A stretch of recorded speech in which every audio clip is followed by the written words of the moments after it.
the Cranksville Jerkies and Associates, where we discuss fine literature, drink Budweiser, and drink cigars, and discuss fine literature. This episode is brought to you by Budweiser King Beer, where we will, I don't fucking know. Alright, we're going to do Brave New World. That's what we're discussing today. We're on the dystopian theme. We'll keep it a little shorter than the other one. Alright, who's read the book? Will? Never read it. Okay, Johnny? Yeah, I listened to it on Liverbox. Liverbox. Yeah. And Connor? I read it, yeah. Connor read it. I haven't read it. I tried actually reading Connor's book. I think I got like to page 6 and I said, fuck this. I mean, who the fuck names their child Aldous Huxley? Okay. Connor, how does the book go? Also, I wanted to point out first was that my version of the book, and I'm not sure if this is the same with all the books, but it doesn't have page numbers. It's about the only book on my bookshelf that doesn't have page numbers. Is that supposed to be symbolic? Is that like intentional, symbolic of something within the book? I thought about this. I don't think so, but who wrote it? Who wrote the book first? Or what came first, Brave New World or 1984? Brave New World did. And you know what's kind of weird? I found out of this. So it's written by Aldous Huxley. That's the author, right? Right. And he has a brother who was like this big Rockefeller buddy, big globalist, big, New World Order kind of guy. Shit. I didn't know that. It's bizarre because Aldous Huxley writes a dystopian novel about a messed up world in the future where it's basically run by a one world government, right? I haven't read it. Very weird. Because his brother was like this nutcase.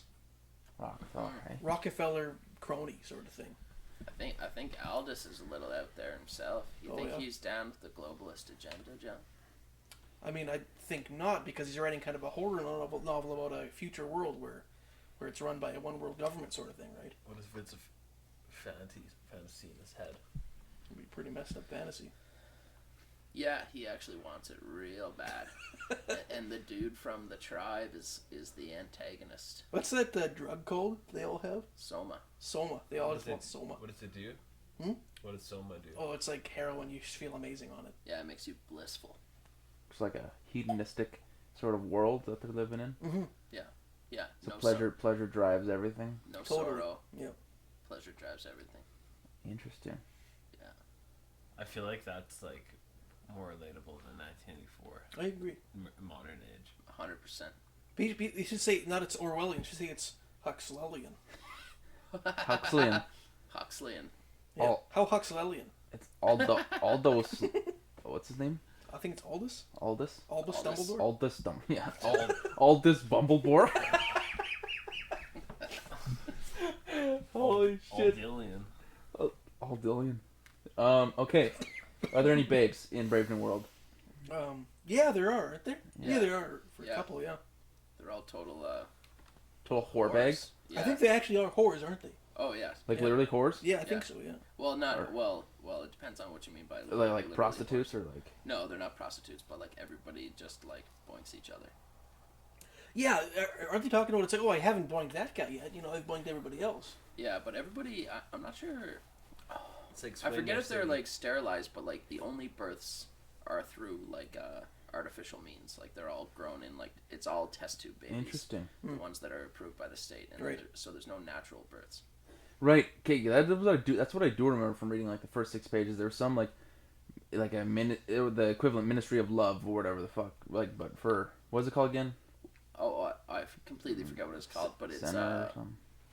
But yeah, that's how the book opens up. Is they explain like the fertilization process for And they have different classes of people, right? There's like the right. I just Alphas remember, and echoes and yeah, and at the very bottom there's like these kind of troglodytes, like these really, really like brainless people. Yeah, what were they called? Like the bottom of the barrel. Gammas or something. Gammas. Yeah, Yeah, they're called? yeah, gammas, and they were basically just like the Worker bees. worker bees. Yeah. no one ever heard of it. Yeah. Worker bees. Okay. Well. let's talk a little more about this. Okay, so they're driven completely by pleasure. So, considering that there's no sort of incentive for procreation within any sort of sexual relations, right? It's just the entire act, right? The pleasure of the act. Is homosexual play a large part in Brave New World? I don't think there's a single queer in Ribbon. Do you remember one? I don't think it's mentioned at all. Yeah. Which is interesting. Because that would be... Because that's interesting, because I feel like that would play a role in like a purely hedonistic driven lifestyle where... right? Because is that not slightly ironic if there are no homosexuals in a purely hedonistic society? So it shows then that there might be some sort of actual, still natural inclination for sex to be, quote unquote, procreative if it's between man and woman. Well, this book was written way back in the day. I remember, because they talk about helicopters in it, and I remember thinking that's weird to talk about helicopters because it's such an old book. It was like before. I'm pretty sure any helicopters actually existed. So it's like it's weird. Maybe back in the day they weren't any, there wasn't any sizable homosexual subculture sort of thing for the guy to relate to. Not the 10% that they estimate now. Or Is that what it is? 10%? I remember seeing something about it being 10%. Yeah, right. But like, how did the guy know helicopters were going to exist if it wasn't written that? I mean, don't quote me on it. I'm not, maybe they did exist, but I remember thinking it was written a long time ago, and there's no way this guy would have known about helicopters back then. He just kind of made it up. It's like people had their own like little mini individual helicopters. You'd go to like work in a helicopter or something like that. Isn't that what it was like? Maybe I'm tripping. Honestly, I forget. Or he knew helicopters were going to come out because he was tied in with the globalists. Maybe.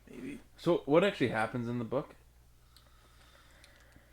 He goes and meets these kind of indigenous people. Isn't that what happens? And there's a girl in there named Linda, I think. And she was a girl who was part of the kind of the society, and then she left it and became this kind of very undesirable middle-aged lady. And then she tries to come back into it, and they end up getting her hooked on drugs. That's what I remember from it. Yeah. They yeah, it's sort of this like vacation getaway where they can go out and see the savages, which are the people that don't belong to their sort of like very highbrow, tightly controlled society, right? And they procreate naturally, which everybody finds disgusting, right? Like the birthing process and everything like that. So all the test tube babies find that abhorrent, disgusting. And there's one of these savages that happen to be the offspring of somebody within. Oh yeah, the son. Yeah. The society, right? And for some reason, and I kind of forget exactly why, but he was brought back to their sort of like utopian, soma-filled society, and then the sort of climax of the book surrounds him, and he gets to have this conversation with Mustafa Mond, who was sort of like the brains behind the project. Okay. Brains behind the whole society and things like that. So he's sort of this like kind of overlord, this sort of evil genius behind it all, and then it's the savages, I forget his name, but the savages' rejection of this sort of new world order, and then what happens at the end. So he rejects that and sort of runs away, and I think he ends up killing himself. Yes, he hangs himself at the end, doesn't he? Mm-hmm. Classic. What a cop-out ending. Yeah. Yeah. Just authors just losing any sort of fucking creativity. Before that, it was interesting though, because so the savage, he had I think he had the Bible, or I'm not sure if he had the Bible or if it was just the works of Shakespeare with him, but that's what he read, and he knew there was something like deeply wrong with like the world he was living in, and he started like prostrating himself, like whipping himself, because he broke down and had sex with a girl. You got a good memory, man. Jeez. Yeah, sorry. It's been a few years, but but yeah, he broke down and had sex with a girl, and knew and knew there was just something wrong with what was going on. So he started like whipping himself and. So is this guy? Is he Ogee from the Test Tube Society? I think he's Lydia's son, right? Or Linda's son, sorry. Is that Test Tube Society? No, he's a real human being who got born normally. So he's from the Savage. From a runaway. Yeah, he's a savage. I see. And he was really held up, like everyone very much admired him. Am I right? Mm-hmm. He was like some sort of demigod with the society. They were really happy about him, and they were trying to. All these girls were trying to bang him. I remember that. Classic. Yeah. All right. Well, let's think about another thing here. In all these dystopian sort of, I mean, they're fantasy a little bit, right? Like, because they're not fucking real, I guess, in the first place. But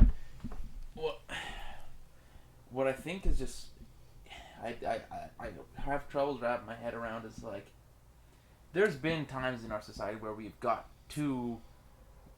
on projections of where society would go, and you end up having just complete like chaos, right?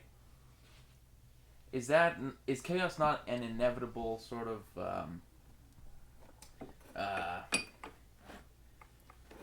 consequence or reaction to like things getting to a certain point? Like Eventually, but there's this saying that nature abhors a vacuum, right? So eventually some dictatorship will swoop in, or some sort of authority will swoop in and take the power over. I think that's natural, right? So is it more realistic for a dystopian future to be born out of chaos, or to be born out of a creeping sort of authoritarian rule? Ooh. I think it's more natural to be born out of chaos. If society Chaos. collapses, And some other group sweeps in and takes it, you know. Interesting. Okay. That's what I would say. What do you guys think? Yeah. Oh fuck, dude! I don't even know. I feel like I don't know either. I mean, like, yeah, it's. I feel like it must be that way. Well, you could look at history, or like the Roman Empire was like the Roman Empire was the thing, and then it collapsed, and then it was anarchy, and then in France and Germany it was like the Holy Roman Empire, right? The Frankish kingdoms, Merovingian, Carolingian, Roman And there's Empire. like the SARS, Russia Revolution, then communists. Yeah, right. Huh. Okay. Yeah, it was France. It was like the monarchy, total psycho shit with people getting their heads cut off, reign of terror, and then like Napoleon comes in, takes it over, and then he gets kicked out, and then it's like the Republic of whatever, and then the king comes back in.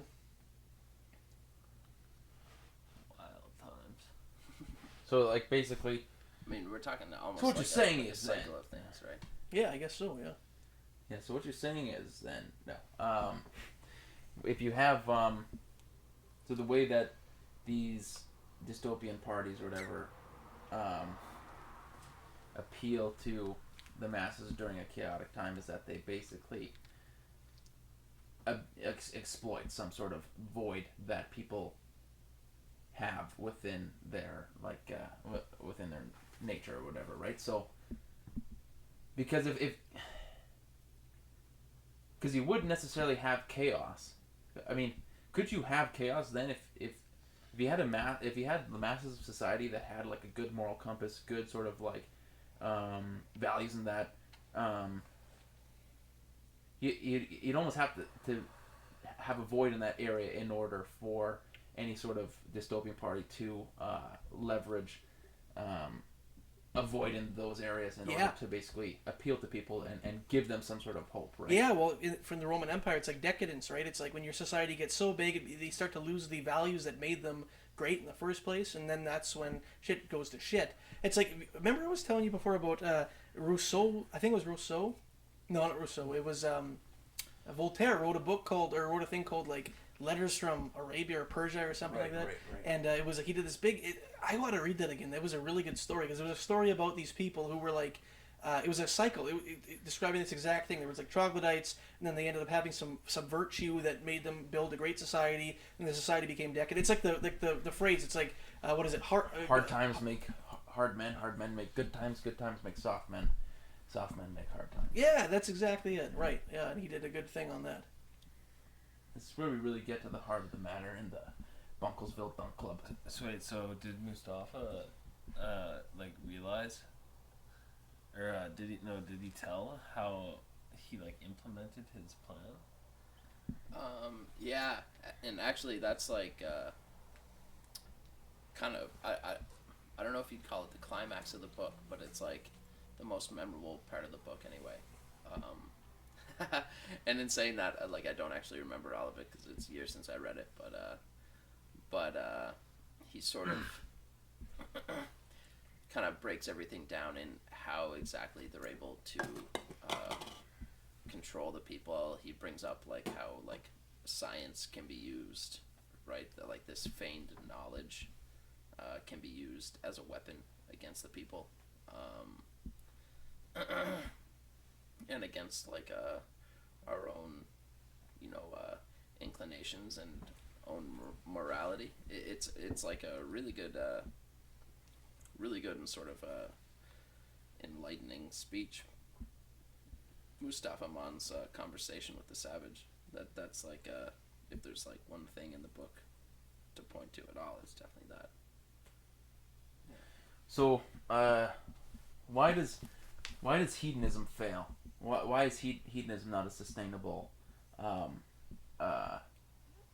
fucking compass in life? The goal to only seek pleasure. Why? How does it fail? Well, it doesn't fail in Brave New World. It makes people subservient to the state, I think. But if people were self-governing, it would obviously fail, because if people don't have virtue, you can't do anything, right? If you don't have, But it's principles. I think you'd say it like fails in the book because you know that it's wrong. Like everyone inherently, when they read the book, knows who's in the right and who's in the wrong. Yes, So true. So nobody's a fan of Mustafa Mond, right? Except for freaking George Soros, just like loving Yeah, it. yeah. If they are, give your head a shake kind of thing. Yeah. So are the globalist elites and their agenda, are they trying to push hedonism on us? If the globalist elites had one sort of like area where they're trying to drive all human nature's attention towards, what is it? What are they trying to turn us into? I mean, don't just say like servants or whatever. Like what? Like what's gonna control us? I'd say like fear Think fear. and like anger, Fear leads to anger. Anger leads disturbances, to hate. Hate leads to suffering. disturbances in the force. Connor, what do you think? Is that Yoda or Jordan Peterson? Oh shit! Fuck, it could be both. Who knows what this guy said at this point? No, I totally agree, Will. I think that's right. It's fear. It's they're trying to play on they're trying to play on your animalistic passions, and fear is the strongest passion. Well, this is sort of I don't know. This gets into the whole what we were talking about before, the Brave New World versus 1984, where it's this sort of fear-ruled authoritarianism, and then this sort of Passions ruled. yeah, this ruled by your passions in Brave New World. So it's that sort of I think the sort of ruled by your passions is just sort of sneakier, because everybody is this complicit participator in the process, because they're willing participants in it, whereas the fear-driven rule is not. They're not willing participants. They'd rather not be ruled by fear, but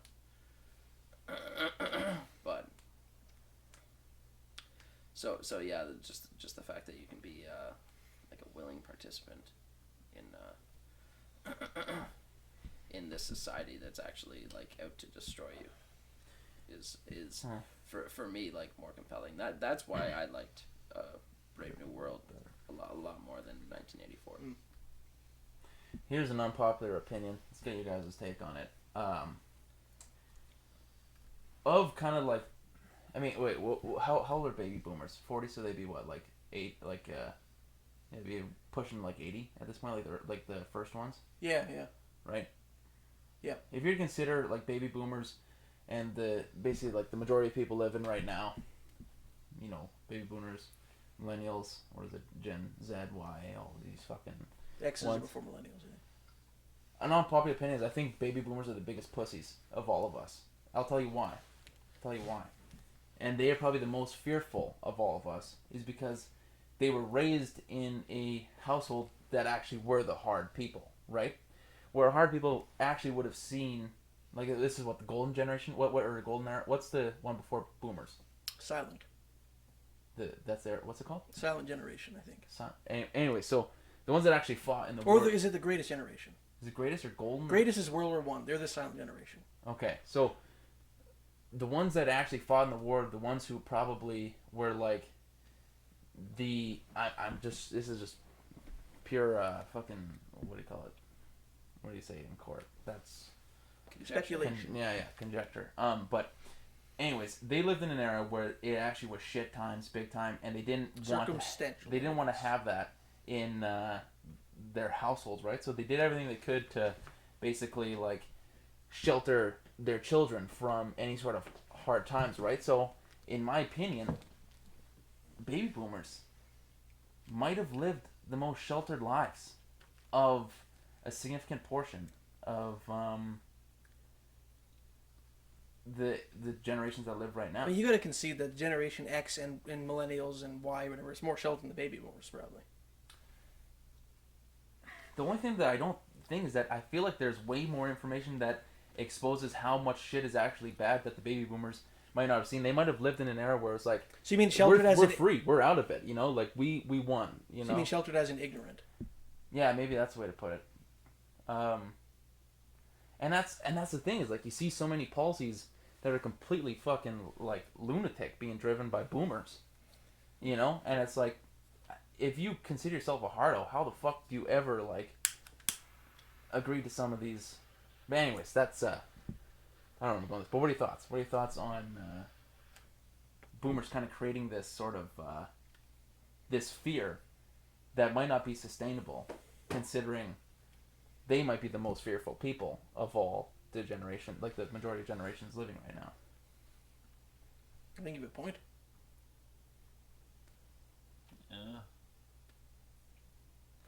Yeah, I don't know so much about it being like an unpopular like opinion. Like there's like memes and everything, like just like pooping on boomers, just sort of further sort of like real kind of lots of things, but kind of like one-dimensional views of everything. How like they're, I don't know what you'd say. Their ideology, you're right, is sort of built into this like monolith. Sure. Yeah. Well, we got a little bit off the rails, but any other thoughts on Brave New World before we're wrapping up? Will. I feel like I should read the book. I learned a lot in this conversation. Connor.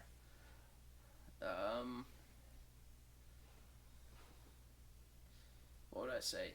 It's better than 1984.